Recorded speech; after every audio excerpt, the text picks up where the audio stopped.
तो आज का हमारा जो विषय है वो है खुशी। हम खुशी के पीछे के विज्ञान को थोड़ा गहराई से समझने की कोशिश करेंगे। हमारे हाथ में आर्थर सी ब्रूक्स की किताब द हैप्पीनेस फाइल्स पर आधारित कुछ नोट्स हैं और हमारा मकसद ये पता लगाना है कि खुशी कोई जादुई चीज़ नहीं है जो किसी दिन मिल जाएगी, बल्कि ये एक कला है, एक प्रैक्टिस है जिसे सीखा जा सकता है। और इसकी शुरुआत एक ऐसे आइडिया से करते हैं जो सुनने में थोड़ा अजीब लग सकता है। हमारा दिमाग हमें खुश रखने के लिए डिज़ाइन है ही नहीं। उसे बस एक ही चीज़ की परवाह है, हमें जिंदा रखना। और शायद यही वजह है कि हमें 10 तारीफों से ज़्यादा एक बुरा कमेंट याद रहता है और सब कुछ ठीक होने पर भी दिमाग किसी न किसी खतरे की तलाश में रहता है। बिल्कुल। इसे ऐसे समझिए कि हमारा दिमाग हजारों साल पुराने सॉफ्टवेयर पर चल रहा है। हमारे पूर्वजों के लिए एक छोटी सी चूक का मतलब मौत हो सकता था। तो जो खतरों को लेकर ज्यादा चौकन्ना रहता था वही जिंदा बचता था। हमें वही क्या कहते हैं पैरानॉइड दिमाग विरासत में मिला है, जो अच्छी चीजों को नजरअंदाज करके बुरी चीजों पर फोकस करता है। आज हम इसी सर्वाइवल वायरिंग को समझेंगे और देखेंगे कि खुशी के जो 3 स्तंभ हैं, एंजॉयमेंट, सेटिस्फैक्शन और पर्पस, वो हमें इस पुरानी प्रोग्रामिंग को बदलने में कैसे मदद कर सकते हैं। तो चलिए सबसे पहले उन जालों से शुरू करते हैं जिनमें हम सब रोज फंसते हैं। पहला है जब तब वाला जाल। जब प्रमोशन मिल जाएगा तब खुश होऊंगा, जब वजन कम हो जाएगा तब जिंदगी अच्छी लगेगी। हम सब अपनी खुशी को भविष्य के लिए टालते रहते हैं। मनोविज्ञान में इसके लिए एक शब्द है, हेडोनिक एडेप्टेशन। जब हमें कोई मनचाही चीज मिलती है तो एक शुरुआती उत्साह होता है, लेकिन बहुत जल्दी हमारा दिमाग उसका आदी हो जाता है और खुशी का स्तर वापस वहीं आ जाता है जहां वो पहले था। अच्छा, तो ये कुछ ऐसा है जैसे ठंडे पानी के पूल में उतरना। शुरू में पानी बहुत ठंडा लगता है, लेकिन कुछ मिनटों में शरीर को आदत पड़ जाती है और वो सामान्य लगने लगता है। क्या अच्छी चीजों के साथ भी हमारा दिमाग ऐसे ही करता है? बिल्कुल। दिमाग का जो थर्मोस्टैट है वो नई खुशी को बहुत जल्दी नया नॉर्मल बना देता है। लॉटरी जीतने वाले लोगों पर स्टडीज हुई हैं। वो दिखाती हैं कि जीतने के 1 साल बाद वो उतने ही खुश या दुखी होते हैं जितने पहले थे। इसलिए बाहरी उपलब्धियों पर खुशी को टिकाना एक एक कभी ना खत्म होने वाली दौड़ है। और इसी दौड़ को और मुश्किल बना देता है दूसरा जाल, तुलना की बीमारी। और आज के जमाने में सोशल मीडिया तो इस आग में घी डालने का काम कर रहा है। इंस्टाग्राम खोलते ही लगता है कि सिर्फ हम ही अपनी जिंदगी में संघर्ष कर रहे हैं और बाकी सब तो सपनों की दुनिया में जी रहे हैं। ये एक अंतहीन जाल है। और तीसरा है उम्मीदों की समस्या। लेखक एक बहुत ही सरल लेकिन गहरा सूत्र देते हैं। खुशी बराबर है वास्तविकता माइनस उम्मीदें। अगर आपकी उम्मीदें आपकी हकीकत से ज्यादा तेजी से बढ़ रही हैं, तो आप कभी खुश नहीं हो सकते, चाहे आप कितनी भी तरक्की कर लें। लेकिन यहाँ एक सवाल उठता है, अगर हम उम्मीदें कम कर दें तो क्या ये महत्वाकांक्षा को खत्म करने जैसा नहीं है? एक इंसान बिना बड़ी उम्मीदों के तरक्की कैसे करेगा? अपनी तरक्की को बाहरी नतीजों से नहीं, बल्कि अपनी मेहनत और प्रगति से जोड़ना। नतीजा हमारे हाथ में नहीं है, लेकिन कोशिश करना है। अपनी खुशी को अपनी कोशिशों से जोड़ना, ना कि सिर्फ परिणामों से। यही उम्मीदों को यथार्थवादी बनाने का तरीका है। अगर हम इन जालों में फंसे हुए हैं, हमेशा अगली चीज का इंतजार कर रहे हैं, दूसरों से तुलना कर रहे हैं, तो ये थोड़ा निराशाजनक लगता है। क्या इससे बाहर निकलने का कोई व्यावहारिक तरीका है? हाँ, लेखक का कहना है कि बिल्कुल है। और इसकी शुरुआत एक सरल फॉर्मूले से होती है।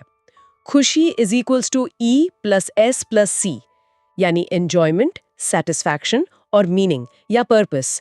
ये खुशी के 3 अलग अलग स्वाद हैं और तीनों ही जरूरी हैं। चलिए पहले ई यानी एंजॉयमेंट को समझते हैं। लेखक कहते हैं कि ये प्लेजर यानी क्षणिक सुख से अलग है। जैसे अकेले में जल्दी जल्दी मिठाई खा लेना प्लेजर है, जो कुछ ही पलों में खत्म हो जाता है।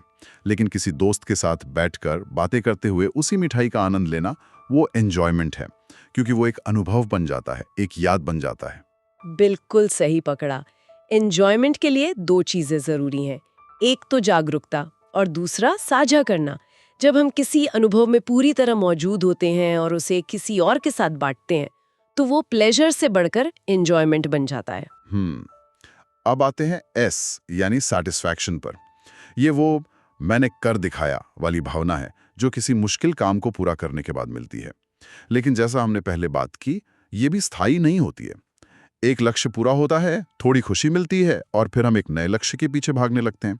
ये एक अचीवमेंट ट्रेडमिल की तरह है जो आखिर में थका देती है। यहाँ पर जो दिलचस्प बात सोर्स में बताई गई है वो ये है कि स्थायी संतुष्टि का रास्ता परफेक्शन में नहीं बल्कि प्रोग्रेस में है, मतलब प्रगति में।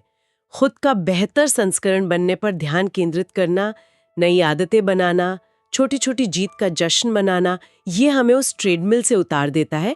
संतुष्टि इस एहसास से आती है कि मैं कल से बेहतर हूँ, न कि इस एहसास से कि मैं सबसे बेहतर हूँ। और आखिर में आता है सी, यानी मीनिंग या पर्पस, जिसे हम उद्देश्य कह सकते हैं। लेखक कहते हैं कि इसके बिना एंजॉयमेंट और सैटिस्फैक्शन भी खोखले लगते हैं। ये इस सवाल का जवाब है, ये सब मैं कर क्यों रहा हूँ? हाँ, और ये उद्देश्य हमें 4 चीजों से मिलता है: परिवार और रिश्ते, किसी बड़े विचार या विश्वास से जुड़ाव, समुदाय की सेवा और सार्थक काम। रिसर्च बताती है कि जिन लोगों के जीवन में कोई उद्देश्य होता है वे न सिर्फ ज्यादा खुश रहते हैं बल्कि लंबा जीते हैं। और मुश्किलों का सामना भी बेहतर तरीके से कर पाते हैं। अगर जीवन खाली लगता है तो वजह अक्सर सफलता की कमी नहीं, बल्कि सफलता के पीछे कोई कारण ना होना होता है। ठीक है, तो ये फॉर्मूला तो समझ आ गया, लेकिन इसे रोजमर्रा की जिंदगी में उतारने के लिए कुछ आदतें भी चाहिए होंगी। लेखक खुश लोगों की 4 मुख्य आदतों की पहचान करते हैं। पहली है अपनी भावनाओं को समझना और मैनेज करना। इसका मतलब नकारात्मक भावनाओं से भागना नहीं है। नहीं, खुश लोग ये समझते हैं कि गुस्सा, उदासी या डर ये दुश्मन नहीं है, बल्कि ये संदेश हैं। वे अपनी भावनाओं को एक बाहरी व्यक्ति की तरह देखना सीखते हैं ताकि वो भावनाओं में बह न जाएं, बल्कि उन्हें समझकर सही एक्शन ले सकें। दूसरी आदत है गहरे सामाजिक संबंध बनाना। सोर्स में एक बड़ी चौंकाने वाली बात लिखी है कि अकेलापन सेहत के लिए दिन में 15 सिगरेट पीने से ज्यादा खतरनाक है। ये बात सुनकर तो मैं भी हैरान रह गया था। ये सच में चौंकाने वाला है, लेकिन सच है। हम अपने खानपान और एक्सरसाइज पर इतना ध्यान देते हैं, लेकिन अपने रिश्तों की सेहत को नजरअंदाज कर देते हैं। खुश लोग अपने रिश्तों में समय और ऊर्जा का निवेश करते हैं। वे चीजों की जगह लोगों को चुनते हैं। तीसरी आदत है आध्यात्मिक संतुष्टि, और यहाँ लेखक साफ करते हैं कि इसका मतलब सिर्फ धार्मिक होना नहीं है। बिल्कुल, इसका मतलब है जीवन की बड़ी तस्वीर को देखना, कृतज्ञता का अभ्यास करना, प्रकृति में समय बिताना, ध्यान करना, या बस ये मानना कि ये दुनिया हमारी छोटी मोटी समस्याओं से कहीं ज्यादा बड़ी और अद्भुत है। ये हमें विनम्रता और शांति देता है। और चौथी आदत है उद्देश्यपूर्ण काम करना। ऐसा काम जो सिर्फ पैसे के लिए ना हो, बल्कि जिससे ये महसूस हो कि हम किसी की मदद कर रहे हैं, कुछ बना रहे हैं या दुनिया में कोई सकारात्मक योगदान दे रहे हैं। लेखक की एक लाइन बहुत अच्छी है, वेतन का नहीं उपयोगिता का पीछा करो। अगर हम इन चारों को एक साथ देखें, भावनात्मक संतुलन, गहरे रिश्ते, आध्यात्मिकता और सार्थक काम, तो ये एक संपूर्ण और खुशहाल जीवन का खाका तैयार करता है। लेकिन इन अच्छी आदतों को अपनाने के बाद भी कुछ अंदरूनी दुश्मन हैं जो हमारी खुशी को कम करते रहते हैं।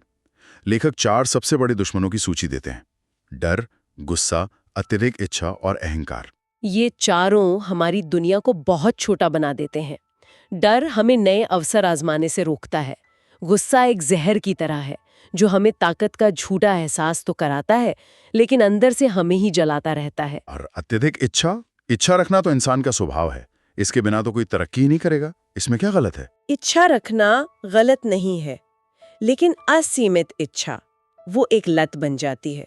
जब मुझे ये चाहिए से बदलकर मुझे और चाहिए हो जाता है, तब समस्या शुरू होती है। और आखिर में है अहंकार, जो हमें हर वक्त दूसरों से अपनी तुलना करने और खुद को बेहतर साबित करने के जाल में फंसाए रखता है। जहां अहंकार होता है, वहां सच्ची शांति नहीं हो सकती। तो इन सब चीजों को संतुलित कैसे किया जाए? यहाँ हैप्पीनेस पोर्टफोलियो का विचार बहुत दिलचस्प लगता है। ये किसी इन्वेस्टमेंट पोर्टफोलियो की तरह है। बिल्कुल। सोचिए, अगर आपका सारा पैसा सिर्फ एक ही स्टॉक में लगा हो, अगर वो कंपनी डूब गई तो आप बर्बाद हो जाएंगे।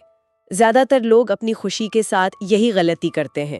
वे अपना सारा इमोशनल कैपिटल सिर्फ अपने करियर पर या सिर्फ एक रिश्ते पर लगा देते हैं, और जब वहां कोई समस्या आती है तो उन्हें लगता है कि पूरी दुनिया उजड़ गई। मतलब अपने सारे अंडे एक ही टोकरी में नहीं रखनी चाहिए। ठीक यही बात है। हैप्पीनेस पोर्टफोलियो इसी जोखिम से बचाने वाला एक इमोशनल इंश्योरेंस है। लेखक कहते हैं कि अपनी खुशी के स्रोतों को 4 हिस्सों में बांटना चाहिए। पहला, आपके रिश्ते, परिवार, दोस्त, प्यार। दूसरा, आपका सार्थक काम जो आपको उद्देश्य दे। तीसरा, आपकी आध्यात्मिकता, मतलब शांति, कृतज्ञता, विश्वास। और चौथा, आपका स्वास्थ्य, शारीरिक और मानसिक दोनों।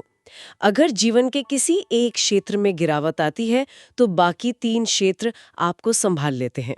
ये एक बहुत ही प्रैक्टिकल आइडिया है। तो इस पूरी समझ के बाद आप कुछ ऐसे ठोस कदमों की बात करते हैं जिन्हें कोई भी अपनी रोजमर्रा की जिंदगी में अपना सकता है।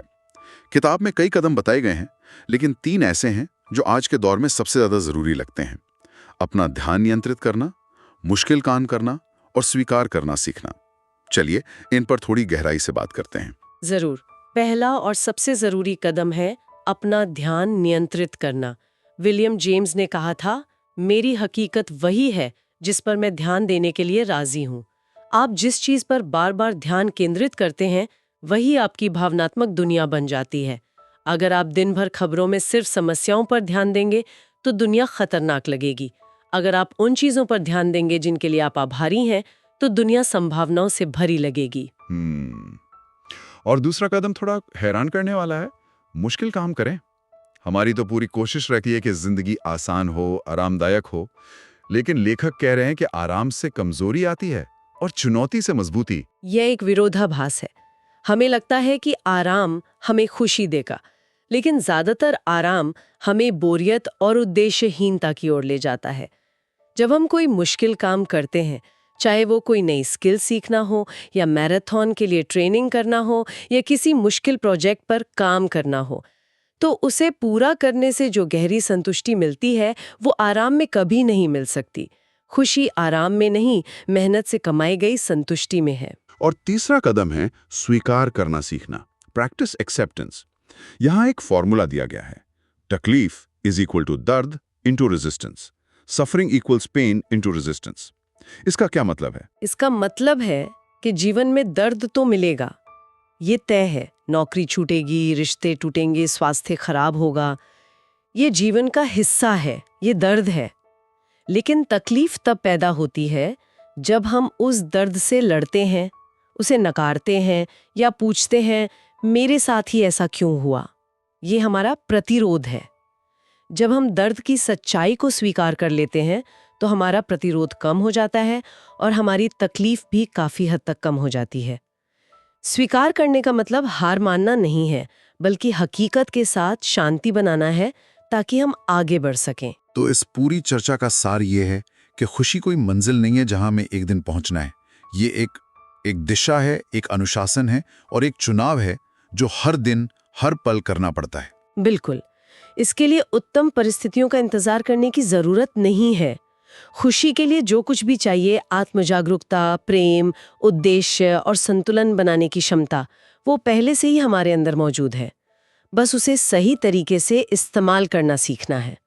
ये कोई बाहरी खोज नहीं, बल्कि एक आंतरिक अभ्यास है। आज की बातचीत के बाद सोचने के लिए एक विचार छोड़ जाते हैं।